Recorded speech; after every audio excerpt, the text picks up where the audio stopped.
Exercise 8.3 अभी देखेंगे। तो first question, tell what is the profit और loss.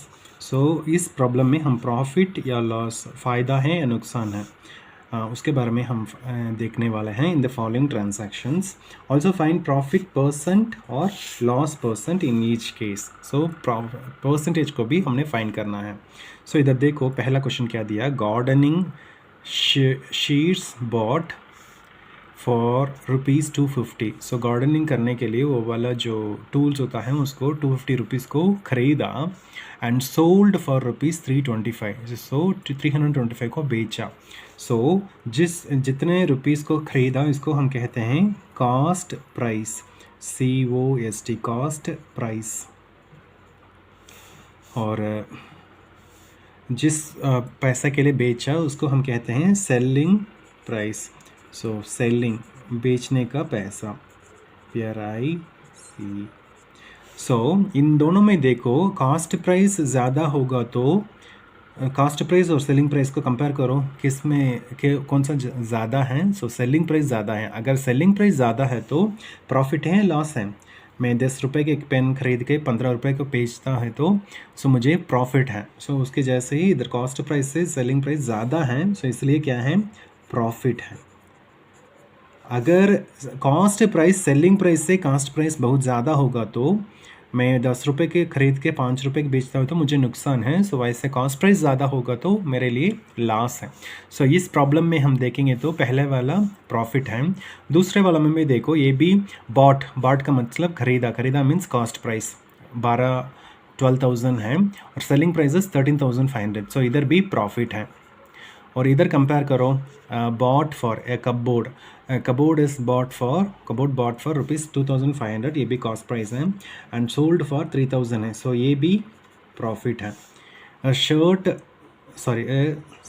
Skirt bought for ₹250 and sold for ₹150।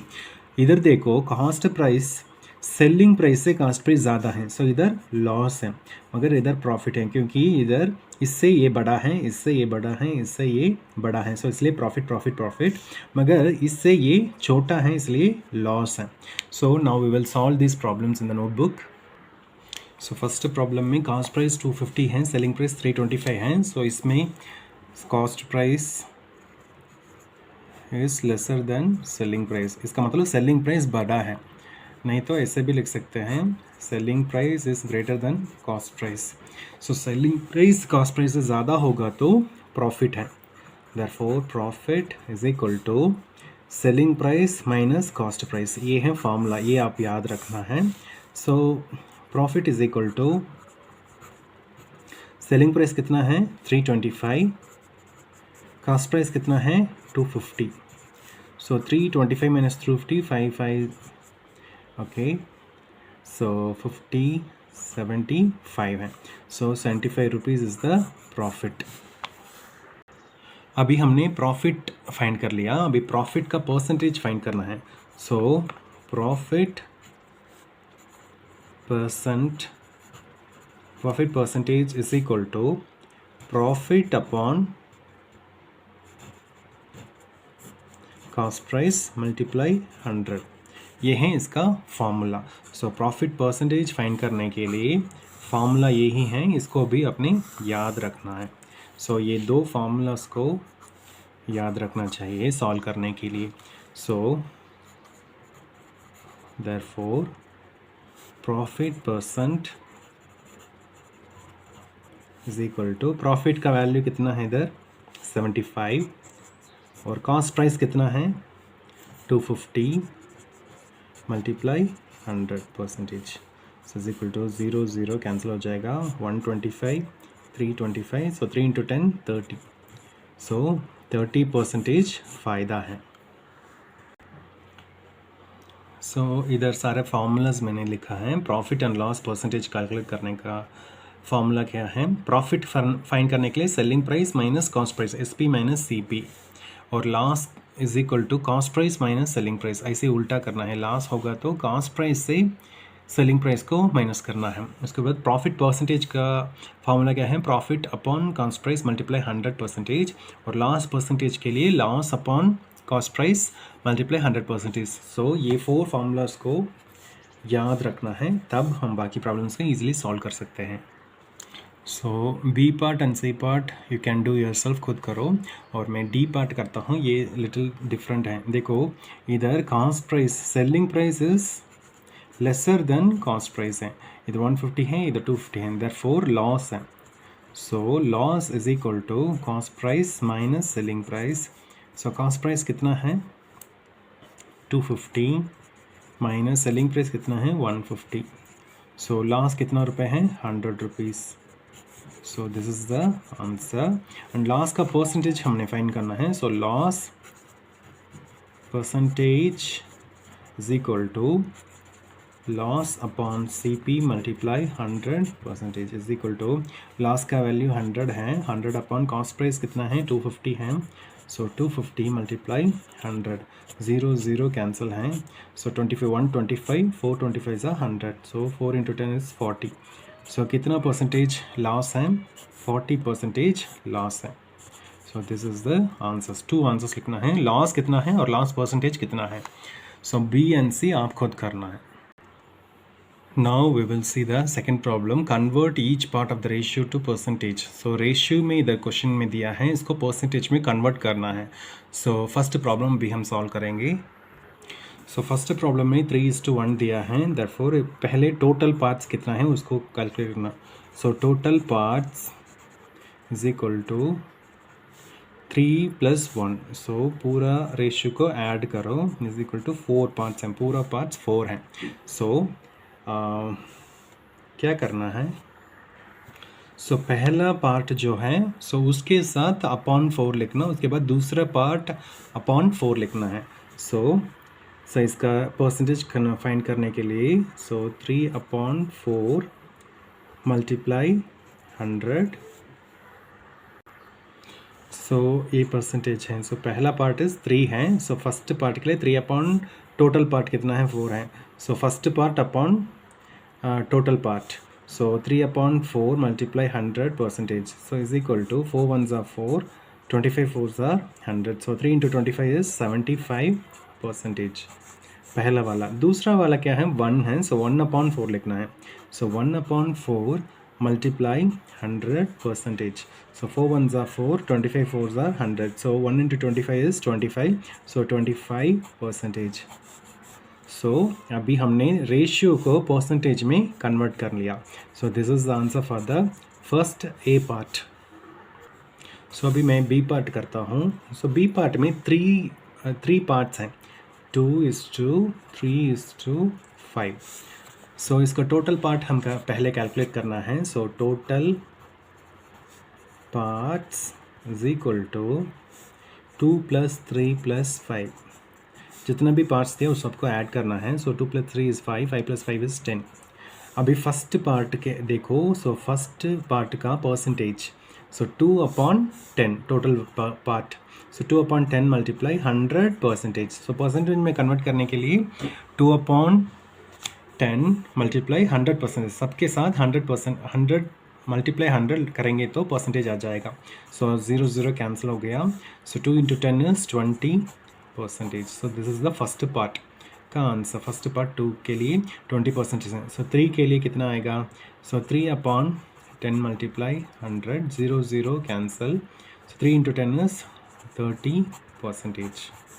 उसके बाद 5/10 करेंगे तो सो उसके लिए क्या आएगा, 0 0 कैंसिल, 5 × 10 is 50%। सो हमने रेशियो को परसेंटेज में कन्वर्ट कर लिया। So this is the answer. So C part and D part आप होमवर्क करना है, आप खुद करना है। Now we will read the third question. The population of a city decreased, कम हो गया, फ्रॉम 25,000 to 24,500 है। फाइंड द परसेंटेज डिक्रीज, कितना परसेंटेज डिक्रीज हो गया। सो हमने क्या करना, डिक्रीज्ड वैल्यू पहले फाइंड करना है। सो 25,000 से 24,500 बन गया तो कितना कम हो गया, 500 कम हो गया। सो पहले हम डिक्रीज्ड वैल्यू फाइंड करेंगे। सो उसको सॉल्व करेंगे। सो इस प्रॉब्लम के लिए डिक्रीज वैल्यू फाइंड करना है, कितना डिक्रीज हो गया। पहला 25,000 था, उसके बाद 24,500 हो गया। सो 25,000 माइनस 24,500 इज़ 500। सो ये है डिक्रीज वैल्यू। सो डिक्रीज परसेंटेज को हमने फाइंड करना है, परसेंटेज कितना डिक्रीज हो गया। So decrease value upon the original value. Original value क्या है, पहला ओरिजिनल में 25,000 था, वो वैल्यू मल्टीप्लाई 100% करेंगे तो हमें डिक्रीज परसेंटेज मिल जाएगा। सो ओरिजिनल डिक्रीज वैल्यू क्या है, 500 है। सो ओरिजिनल वैल्यू क्या है, 25,000 है। सो परसेंटेज में कन्वर्ट करने के लिए हमने हमेशा क्या करना, मल्टीप्लाई 100% लिखना है। सो 0 0 0 0 कैंसिल हो गया, 0 0 कैंसिल हो गया। एंड इसको हम कटिंग करेंगे तो 50 125 is 25, 225 are 50, so is equal to 2 बचा है। सो 2%। सो कितना परसेंटेज कम हो गया, 2% कम हो गया। सो ये वाला फार्मूलास याद रखना है। Increase percentage is equal to increase value upon original value multiply 100%। Decrease percentage is equal to decrease value upon original value multiply 100%। So इन दोनों फार्मूलास को याद रखेंगे तो ऐसा इंक्रीज डिक्रीज प्रॉब्लम्स को हम सॉल्व कर सकते हैं। Now we will do the fourth question. Atif bought a car for rupees 3,50,000. So इतना पैसा के लिए उसने कार को खरीदा। So next year the price went up. So price ज़्यादा हो गया to rupees 3,70,000. What was percentage of price increase? So कितना increase हो गया, उसका percentage हमने find करना है। सो हमने इंक्रीज वैल्यू फाइंड करना है पहले। So increase value is equal to कितना ज़्यादा हो गया, 3,70,000 है। सो 3,70,000 माइनस 3,50,000। सो इन दोनों का डिफरेंस कितना है वो फाइंड करना है। 70 माइनस 50 कितना है, 20,000। सो 20,000 उसका पैसा ज़्यादा हो गया। सो अभी इसका परसेंटेज हमने फाइंड करना है। फिर four increase percentage is equal to increase value upon original value multiply 100%। increase value क्या है, increase value is 20,000। what is original value, पहले कितना रुपए था, बुक में देखेंगे तो कितना रुपए के लिए खरीदा, 3,50,000। सो वो ही लिखना है, पहले क्या लिखा वो नहीं लिखना, बुक में देखना कि क्या ओरिजिनल वैल्यू है वो लिखना है। सो 3,50,000 मल्टीप्लाई 100%। सो 0 0 0 0 कैंसिल, 0 0 0 0 कैंसिल। सो 35 बचा है। सो दोनों को हम 5 से कटिंग कर सकते हैं। सो 7 5 are 35, 4 5 are 20, सो 0। सो 40/7% आता है।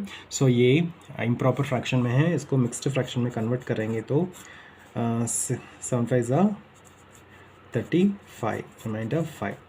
सो इज इक्वल टू 5/7% है।